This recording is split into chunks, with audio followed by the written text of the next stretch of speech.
रात का समय था। आकाश में असंख्य तारे टिमटिमा रहे थे। पहाड़ों के बीच बसे एक छोटे से गांव में आरव नाम का एक लड़का रहता था। बचपन से ही उसे एक सवाल हमेशा परेशान करता था। ये ब्रह्मांड आखिर बना कैसे?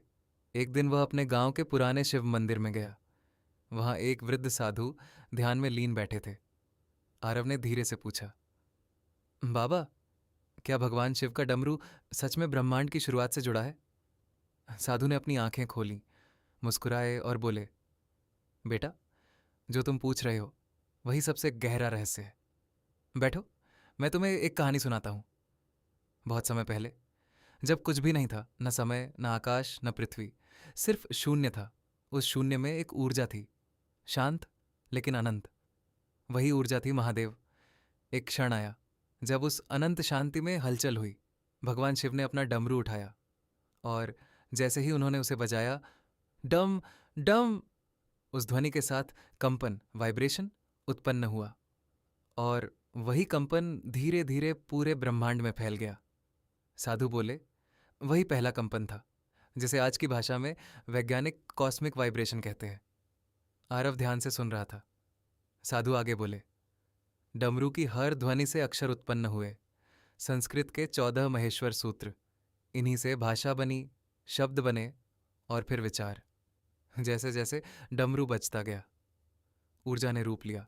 कण, पार्टिकल्स बने, ग्रह, तारे और आकाश गंगा बनी। साधु ने कहा, आज विज्ञान जिसे बिग बैंग कहता है, हमारे शास्त्र उसे शिव के डमरू की पहली ध्वनि मानते हैं। यह सुनकर आरव के मन में जिज्ञासा और बढ़ गई। उसने पूछा, क्या मैं उस ध्वनि को महसूस कर सकता हूं? साधु मुस्कुराए और बोले, अगर तुम्हारा मन शांत हो जाए तो तुम उसे सुन सकते हो। आरव ने आंखें बंद की और ध्यान में बैठ गया। धीरे धीरे उसने अपने आसपास की आवाजें बंद कर दी और तभी उसे एक हल्की सी ध्वनि सुनाई दी, डम डम। वह चौंक गया।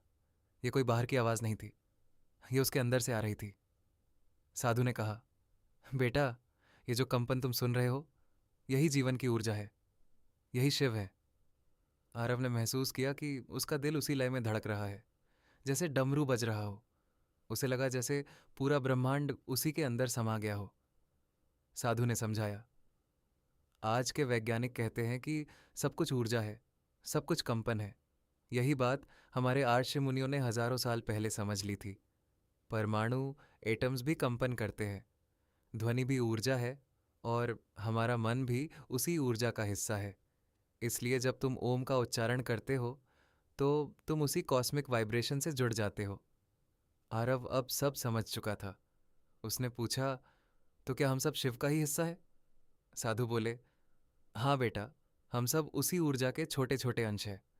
फर्क सिर्फ इतना है कि हम भूल गए हैं और ध्यान हमें याद दिलाता है। सुबह हो चुकी थी। सूरज की पहली किरण मंदिर में आई।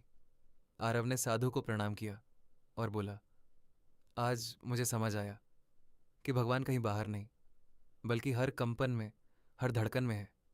साधु ने आखिरी बात कही, जब भी तुम शांति से बैठोगे और अपने अंदर की ध्वनि सुनोगे, तुम्हें शिव का डमरू सुनाई देगा।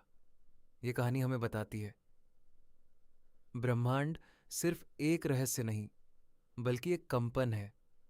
भगवान शिव का डमरू सिर्फ एक प्रतीक नहीं, बल्कि सृष्टि का विज्ञान है। और सबसे बड़ी बात, हम सब उसी दिव्य ऊर्जा का हिस्सा हैं।